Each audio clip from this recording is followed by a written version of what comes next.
반세기 전 강력한 미국의 지원을 받던 남베트남은 북베트남의 끈질긴 전략과 전술 앞에 무릎을 꿇었습니다. 이 비극적인 역사는 단순히 한 국가의 흥망성쇠를 넘어 자유를 수호하고자 하는 우리에게 깊은 통찰력을 제공합니다. 특히 오늘날 한국 사회 내부의 좌파 세력의 활동을 경계하고 국가 안보를 굳건히 하기 위한 시사점을 도출할 수 있습니다. 북베트남의 성공 요인은 단순히 군사적 우위에 있지 않았습니다. 그들은 정치적 목표를 명확히 설정하고 이를 달성하기 위해 장기적인 안목으로 정치, 군사, 외교적 전략과 전술을 유기적으로 결합했습니다. 이는 오늘날 한국 사회를 위협하는 다양한 비군사적 도전들에 대한 효과적인 대응 방안을 모색하는 데 중요한 교훈을 던져줍니다. 첫째, 이념 공세에 대한 경각심을 가져야 합니다. 북베트남은 민족 해방 투쟁이라는 매력적인 프레임을 내세워 국민적 지지를 얻고 남베트남 내부의 분열을 조장했습니다. 이는 특정 좌파 세력이 사회 불평등, 노동 문제 등 사회적 이슈를 활용하여 대중의 지지를 얻고 기존 질서에 대한 불만을 확산시키는 전략과 유사합니다. 둘째,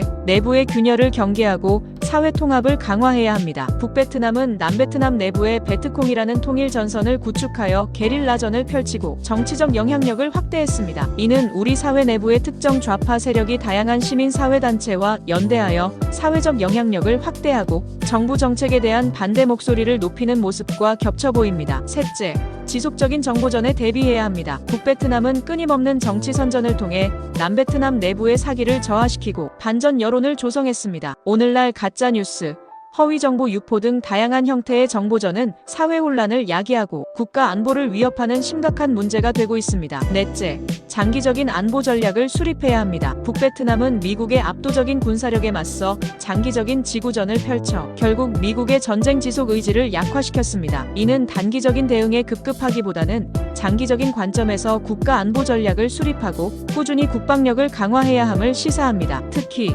비군사적 위협에 대한 대응 능력을 강화하고 사이버 안보, 경제 안보 등 포괄적인 안보 개념을 확립해야 합니다. 마지막으로 국제사회와의 연대를 강화해야 합니다. 북베트남은 비동맹 운동을 활용하고 평화 협상을 통해 국제적인 지지를 확보하려 노력했습니다. 이는 우리의 안보 환경 또한 국제 정세와 밀접하게 연관되어 있음을 보여줍니다. 남베트남의 패망은 우리에게 값비싼 교훈을 남겼습니다. 좌파 세력의 활동을 무조건적인 위협으로 간주할 필요는 없지만 그들의 전략과 전술 속에서 국가 안보를 위협하는 요인을 냉철하게 분석하고 대비해야 합니다. 명확한 국가 정체성을 확립하고 사회 통합을 강화하며 다각적인 안보 역량을 키우고 국제사회와의 공조를 통해 우리는 어떠한 위협에도 흔들리지 않는 굳건한 대한민국을 만들어 나갈 수 있을 것입니다. 과거의 역사를 거울 삼아 미래를 위한 지혜를 얻어야 할 때입니다.